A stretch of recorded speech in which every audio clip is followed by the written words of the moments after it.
Hello tout le monde, on se retrouve pour la ronde 6 de Dubaï. Pour l'instant tout va bien, j'ai 3 points sur 5. J'ai battu les moins forts, j'ai fait nul contre des grands maîtres plus forts. Donc c'est super pour l'instant et aujourd'hui il faut faire à nouveau ses preuves. Encore une fois contre un Indien, je crois que j'ai joué 4 Indiens dans ce tournoi. Jamais facile, hein, ils sont souvent sous-classés et aujourd'hui on joue un jeune Indien qui s'appelle Aditya, qui est très jeune, il doit avoir 16 ans à peu près, et il a plus de 2100 Elo, il a bien joué dans le tournoi, il a déjà fait nul contre un grand maître, plus de 2500 Elo, donc pas facile, prendre sérieusement ce joueur. Je commence avec D4, il fait cavalier F6, je fais cavalier F3, donc encore une fois, hein, je retarde un petit peu le coup C4, pour essayer un petit peu de l'embrouiller et de le jouer, et de jouer C4 à un moment un peu plus piégeux. Donc voilà, j'essaie de l'embrouiller au niveau de l'ordre de coups. Je joue cavalier F3 et je joue E6. Encore une fois, je joue pas C4, hein, qui transposerait dans des grandes lignes. Je joue G3, un coup un peu plus rare. Ici, il joue D5, et là, je joue fou G2.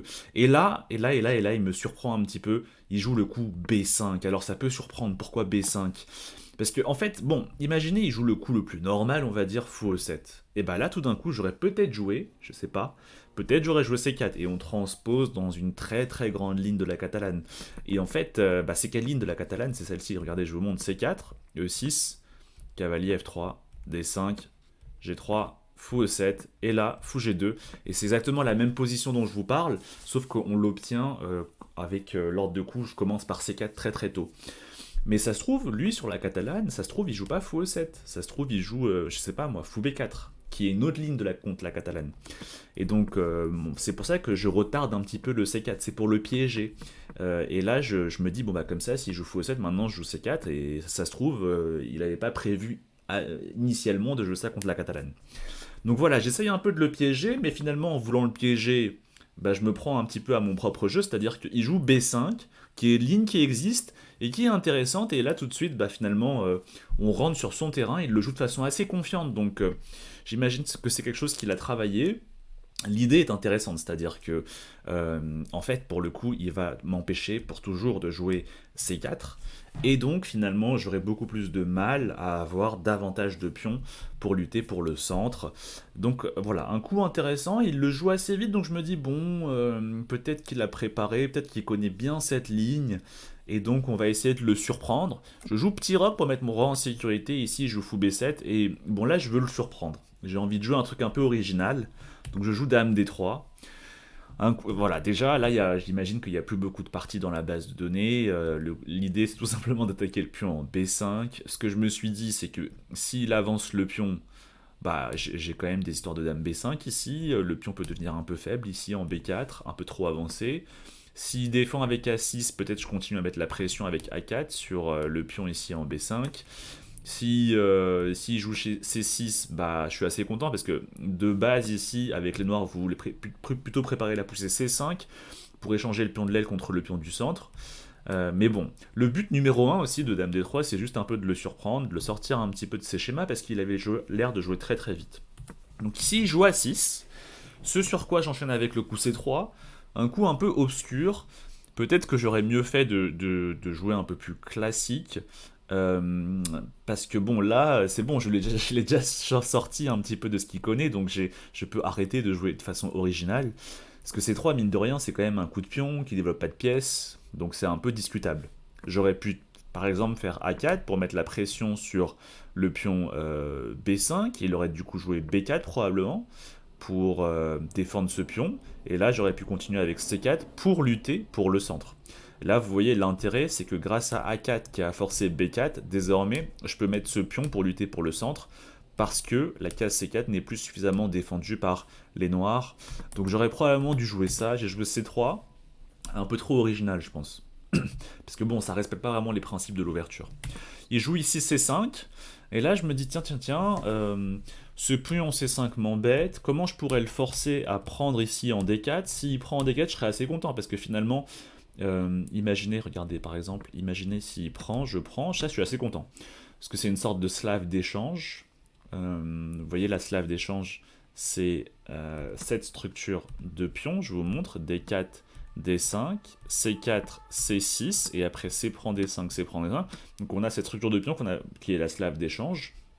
Et donc finalement, dans la partie, j'étais assez content si je pouvais réussir à lui faire rentrer dans la structure slave d'échange.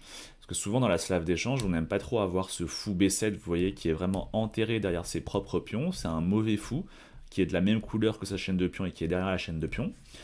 Donc je me suis dit, bon, pour l'inciter à prendre en D4, peut-être qu'on va du coup préparer A3, B4. Du coup, ça va lui... Vu que je vais attaquer 2 fois le pion en C5, du coup, il sera obligé ici de prendre ici soit en D4, soit en B4, et j'aurai du coup une sorte de slave d'échange qui est plutôt bonne pour les blancs.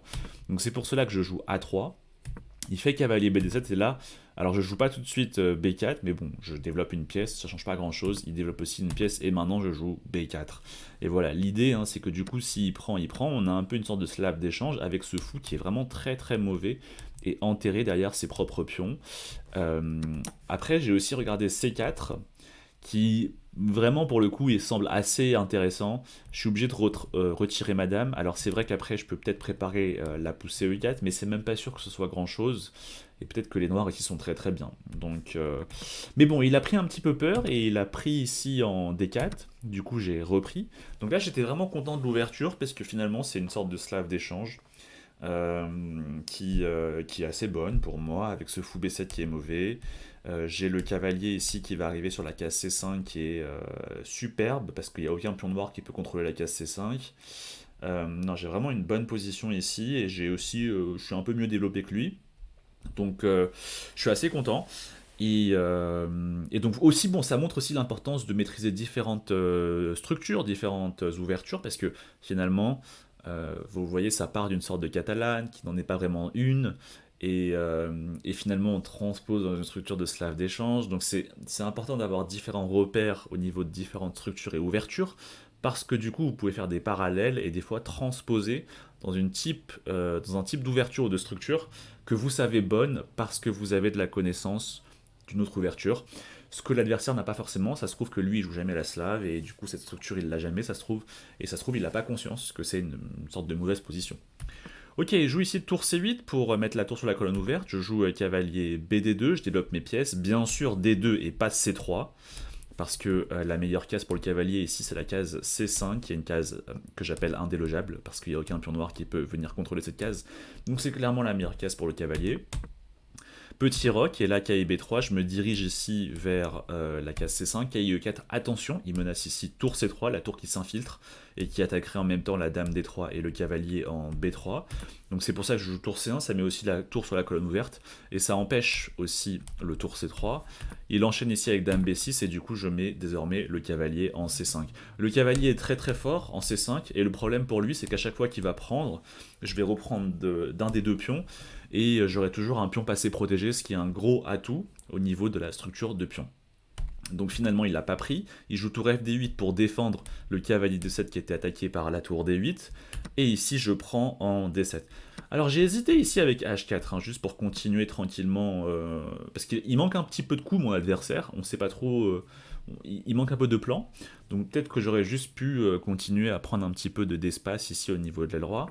J'ai fait le choix de K prend D7 qui est un peu discutable peut-être, parce que bon j'ai aussi un peu plus d'espace, donc peut-être qu'il fallait pas trop échanger des pièces. Ça à voir avec l'ordinateur.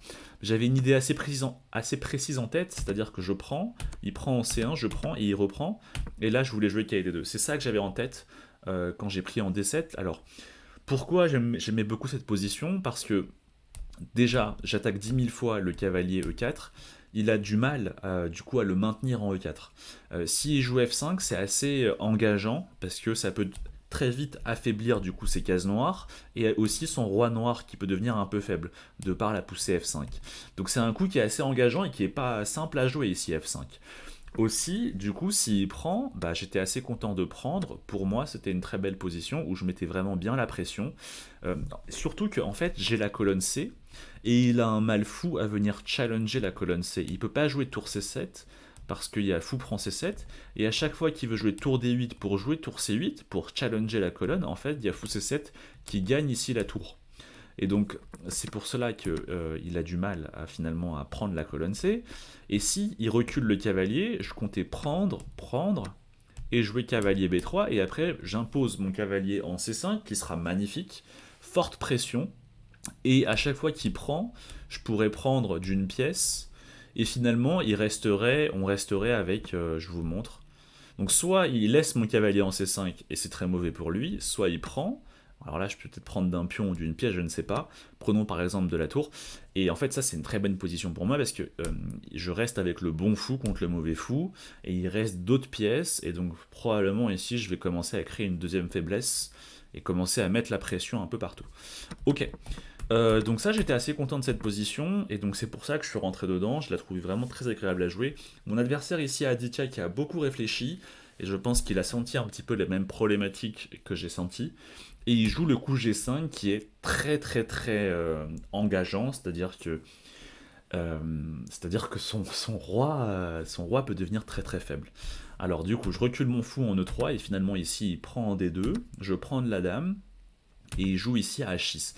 Alors je comprends son idée, c'est-à-dire que l'idée de Aditya, c'est ok, je joue G5 et donc ton fou est obligé de reculer en E3 et donc finalement, attention, au prochain coup, je vais jouer tour C7, les tours vont s'échanger, si les tours s'échangent, ça va être probablement match nul. Donc c'est ça son idée, c'est-à-dire qu'il veut forcer mon fou à partir pour débloquer le tour C7.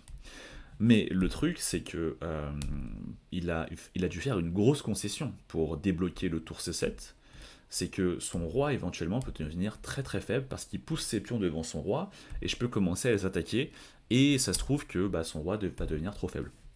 Et donc j'en profite tout de suite pour attaquer ses pions au niveau de l'aile roi avec H4 bien sûr. H4 et ici j'attaque 10 000 fois le pion G5. S'il le défend avec F6, attention, il y a des idées de fou H3 par exemple pour mettre la pression sur E6 qui devient faible de par le fait qu'il a joué F6. Il y a des idées de Dame D3 peut-être pour venir ici en G6, ça a l'air très dangereux, regardez Dame D3, je menace Dame G6, s'il joue Roi G7, peut-être il y a du H5 pour venir ici quand même en G6, c'est très dangereux.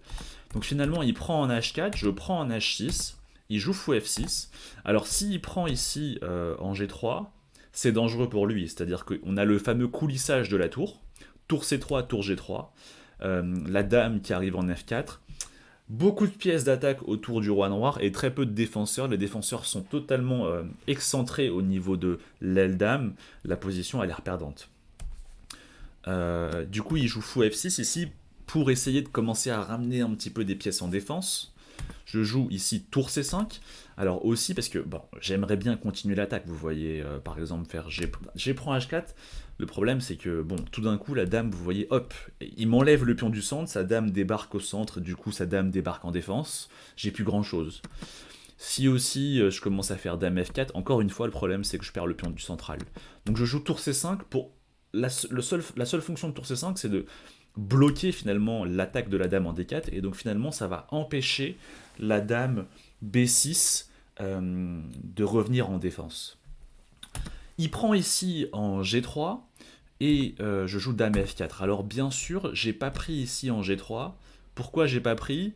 Parce que je pense qu'il peut faire fou G7 et échanger probablement les fous. Première possibilité. Euh, Pas sûr, hein, parce qu'il y a peut-être dame G5, à voir s'il y a F6, qui lui permet du coup de défendre le fou G7, et peut-être qu'après tout va s'échanger, mais bon, je reste quand même ici vraiment pas mal.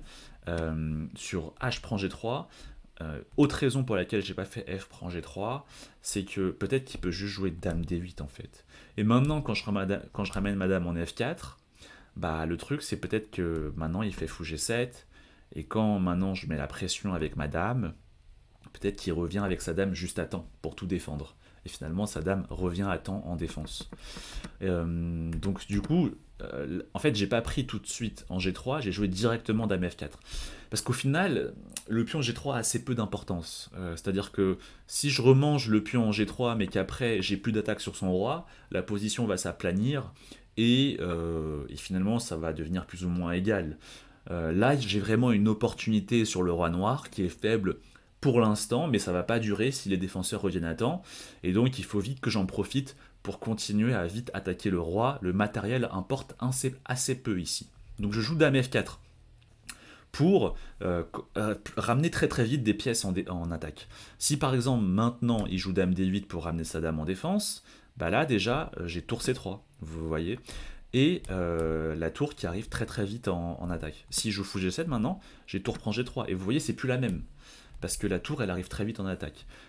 S'il défend avec F6 pour défendre avec la tour, problème c'est, là j'ai l'impression il y a fou H3, enfin, il y a de l'attaque de partout ici, c'est la position qui est totalement perdante ici. Ok. Il peut pas défendre en même temps E6 et G7, il y a encore la dame qui peut arriver à tout moment en attaque, c'est perdant ici. Et là, on voit d'ailleurs une autre raison de pourquoi F prend G3 est vraiment très mauvais comme coup. C'est parce qu'à partir du moment où je fais F prend G3, très clairement, les coulissages de tour, avec tour C3, tour G3 pour attaquer le roi noir, ne sont plus possibles. Et donc finalement, je m'enlève une possibilité de ramener ma tour en attaque. Parce que j'ai le pion G3 qui me gêne.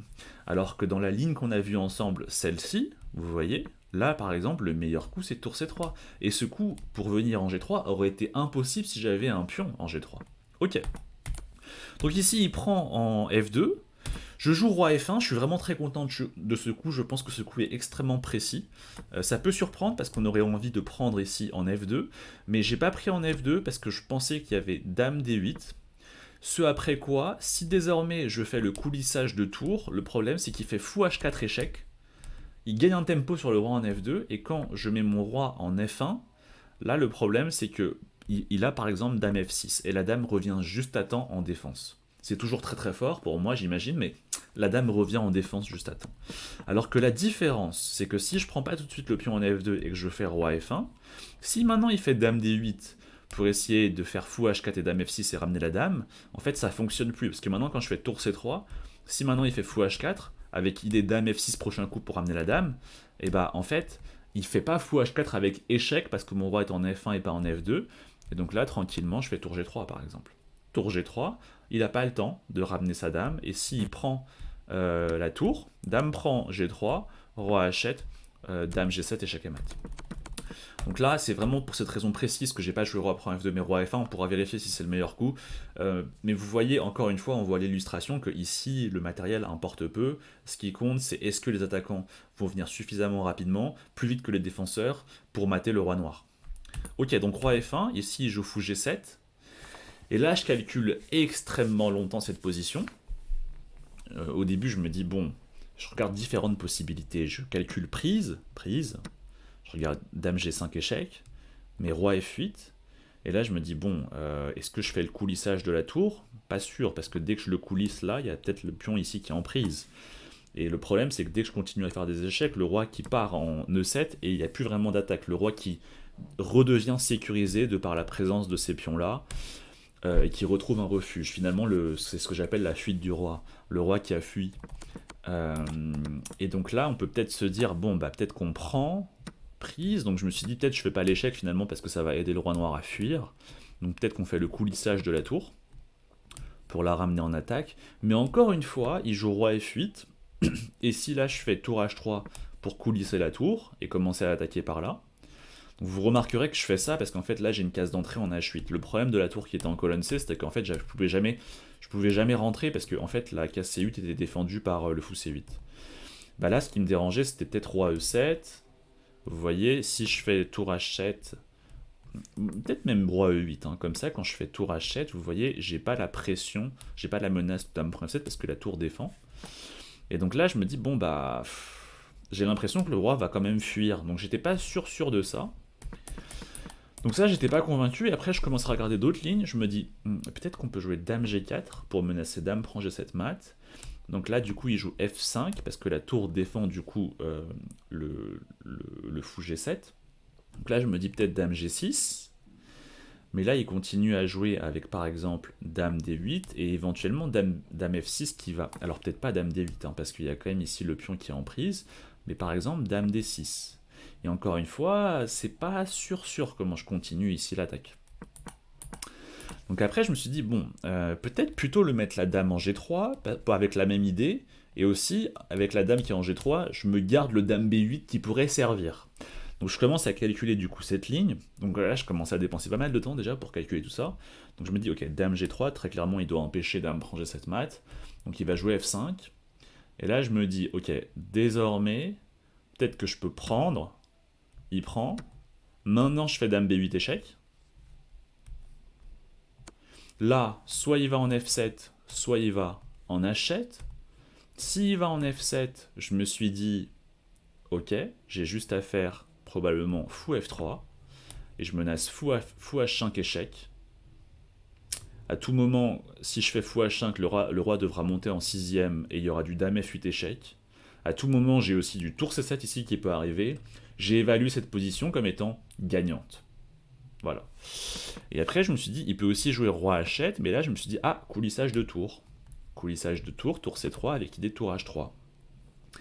Bien sûr, il faut calculer la ligne critique qui est dame prend D4, une ligne très critique parce que la dame arrive en défense, elle mange le pion central, menace des dames D1 échec aussi, mais je regarde tour H3, roi G6 seul coup, et là je regarde dame E8. Je me dis si le roi monte, j'ai calculé quelques lignes, mais je me suis dit ça a l'air ultra dangereux, le roi noir qui a l'air au bord de l'échec et mat. Et s'il fait tour F7, ce que j'ai vu, c'était que j'avais tout simplement tour G3. Il doit aller en F6 pour rester au contact de la tour F7 qui est attaquée. Et ici, j'enchaîne avec dame H8 et je gagne la dame qui est en D4 par rayon X. Et donc là, je calcule tout ça et je me dis, donc avant de jouer ici dame G3, j'ai calculé un peu tout ça. Et donc je me suis dit, ouais, dame G3, ça gagne. Donc hop, j'y vais pour dame G3, du coup Aditya qui joue F5, je fais fou prend G7, il fait tour prend G7, dame B8, il fait roi H7, je fais tour C3, il fait dame prend D4, je fais tour H3, il fait roi G6, je fais dame E8. Donc tout ça a été forcé en fait. Donc c'est ces coups-là que j'ai calculés avant de jouer dame G3. Ici Aditya qui réfléchit pas mal, il commence à prendre conscience qu'il est mal en fait, et il joue ici roi G5. Roi G5, le coup est intéressant parce qu'en fait, il n'y a pas de gain direct. Parce qu'ici, bien sûr, on a envie de calculer tous les échecs jusqu'au bout et de se dire que les noirs sont échecs et mat. Le problème, c'est que si je fais par exemple dame H5 échec, il y a roi F6, et tout d'un coup, si je continue à faire des échecs avec dame H6, il y a roi E7, et le roi a fui en fait. Et il est plus du tout en danger. Donc je dois vraiment garder le roi plutôt proche de ma tour pour continuer l'attaque. Il y a un autre échec, c'est tour H5. Mais le problème de tour H5, c'est qu'il fait roi G4. Il fait pas roi F4, hein, parce que s'il fait roi F4, j'ai peut-être dame prend E6. Et ça a l'air très dangereux ici avec le roi en F4. Donc il joue roi G4. Roi G4 et en fait j'ai plus d'échecs, encore une fois. Et il commence à faire des menaces de quand même échec. Et si roi prend F2, dame D4 et peut-être des perpétuels. Donc ça va pas. Il y a un autre échec encore, c'est tour G3. Et si je fais tour G3, le problème c'est que peut-être qu'il fait, je sais pas, roi H4. Et il n'y a plus d'échec. Il menace ici ma tour. Si je mange sa tour, bah du coup, je suis vraiment pas content d'échanger les tours parce que si j'échange les tours, son roi du coup est en sécurité. J'ai plus suffisamment de pièces pour attaquer le roi noir et je reste avec une finale où j'ai beaucoup de matériel en moins. Du coup, je dois revenir en échec et il revient là et on répète les coups. Donc en fait, ici c'est assez marrant, c'est pour ça qu'il a joué roi G5 Aditya, c'est parce que en fait ici, tous les coups qui calculent les échecs jusqu'au bout, on a l'impression que ça gagne pas. Sauf qu'ici, en fait, j'ai juste à faire dame prend E6, et en fait, il est foutu. Il est foutu parce que, ok, c'est pas un coup qui fait échec, c'est pour ça qu'il est très dur à voir ce dame prend E6, mais au final, quand on regarde la position, c'est pas si grave si je mate pas tout de suite. Parce que le roi reste faible, et le mat va arriver plus tard. Et donc j'ai mis du temps aussi à avoir ce coup dame prend E6, parce que c'est très humain de calculer vraiment les échecs jusqu'au bout et de se dire qu'à la fin des échecs, il y aura mat. Enfin, c'est toujours ce qu'on aime. Mais ici, les échecs ne mènent nulle part. Donc voilà, il faut juste avoir un peu le recul de se dire, mais peut-être que je peux juste manger le pion en E6 et en fait, son roi resterait très faible, donc peut-être que le mat va venir plus tard. Et effectivement, ici, je calcule dame prend E6 et je me dis, en vrai, je menace dame H6, le roi va venir en G4 et après je fais dame H4, c'est échec et mat. Comment il part la menace dame H6? S'il met une tour en G6, je fais tour G3. Et après, je gagne la tour ici je gagne la tour qui est en G6. S'il la part avec tour H7, le problème c'est que bon, la tour est en prise, et il a juste aucun moyen du coup de empêcher dame H6. S'il fait dame F6, le problème encore une fois c'est tour G3, et le roi ne peut pas rester au contact de la dame F6 qui va du coup être perdue. Donc en fait dame prend E6, coup très calme, mais il y a dame H6 qui est très dur à parer. Donc finalement c'est ça qui se passe. on joue ici, je joue du coup dame prend E6, et il fait du coup roi G4. Et là, alors juste pour vous montrer, hein, si vous faites les échecs, bien sûr c'est une ligne critique, je prends ici, et si vous faites à nouveau échec, en fait je joue ici E3 pour éviter l'échec à l'infini, et quand vous faites désormais dame D2, en fait je peux juste jouer roi G1 par exemple, et quand on fait par exemple ici dame E1, je fais roi H2, et il n'y a plus d'échec en fait. Donc c'est pour ça qu'il n'a pas fait les échecs à l'infini. Du coup ici je joue roi G4, mais je fais dame H6. Et au prochain coup, il y a tout qui arrive, hein. Soit dame H4, soit tour H4, soit fou F3, son roi est clairement au bord de l'échec et mat. Ici, il joue du coup, maintenant il fait les échecs à l'infini, mais du coup je mange, il fait encore échec, je fais E3, il fait encore échec, ici je fais roi G1, il fait dame C1, malin, parce qu'effectivement si je remonte là, il fait dame D2 échec, et si je vais en H2, il joue dame C7. Malin, malin parce qu'en fait je peux pas jouer tour G3 parce qu'il fait dame prend G3, je perds une tour, et si je fais dame F4, bien sûr je veux pas échanger les dames parce que son roi était au bord de l'échec et mat, donc je veux garder les dames, et là je rentrerai dans une finale très très très mauvaise ici avec juste 2 pions de moins, et du coup je dois revenir en G1. D'ailleurs c'est marrant parce que quand il joue dame C7 il me propose nul, ce qui m'a surpris parce que enfin, parce qu'en fait il est mat. Donc, ça m'a surpris qu'il propose nul parce que je pense qu'il s'est peut-être dit bon bah il va jouer roi G1, je vais jouer dame C1, je vais jouer roi H2, il va jouer dame C7 et on va faire nul. Sauf que bien sûr quand je reviens en G1, ici vous voyez quand je reviens ici en G1, maintenant sur dame C1 je fais fou F1 et je fais pas roi H2. Et ici, mon adversaire qui abandonne parce qu'il n'a plus d'échecs. Et c'est échec et mat de 1000 façons. Soit dame H5, soit dame H4, soit dame F4.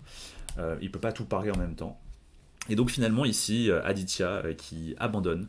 Donc franchement, je suis très très content de cette partie. Une belle partie d'attaque, ce qui n'est pas forcément dans mes habitudes. Donc ça fait aussi plaisir de faire des choses un peu nouvelles. Je suis assez curieux du rapport de partie, je pense que la partie est bien jouée. Peut-être un score de 90 de précision, en tout cas si j'arrive à l'avoir, je serai assez content. Mais je suis pas sûr, à voir, regardons.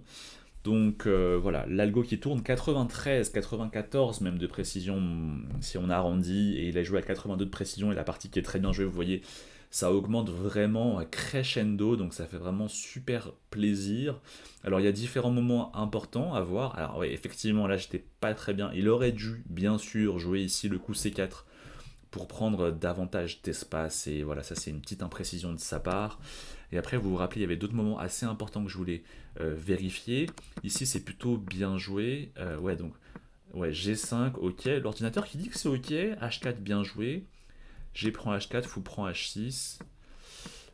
Ok, tour C5. Ouais, ouais, vous voyez Dame F4 ici, donc c'est un bon coup. Donc, comme je vous le disais, Dame F4, voilà, ce qui compte c'est vraiment d'être rapide en attaque ici. Vous voyez, Dame F4 c'est plus 3, alors que si on mange le pion en G3, c'est juste plus 1. Donc voilà, ici il faut comprendre que la priorité c'est vraiment d'attaquer le roi noir rapidement, que les pièces d'attaque arrivent plus rapidement que les défenseurs. Et en prenant le pion G3, c'est un peu trop gourmand, un peu trop matérialiste, alors qu'ici la priorité c'est pas du tout le matériel. Et après, l'autre question que j'avais ici, c'est est-ce que roi F1 est le meilleur coup? Ah, ah bah il faut laisser un peu tourner en fait l'ordinateur, et vous voyez roi F1 qui du coup apparaît comme étant le meilleur coup. Même l'ordinateur a mis un peu de temps à comprendre, et en fait ouais, roi F1 beaucoup plus précis, vous voyez. Alors est-ce que l'explication que je vous avais donnée était bonne? En fait, si on fait roi prend F2, moi ce qui me dérangeait c'était, vous voyez, dame D8, voilà exactement.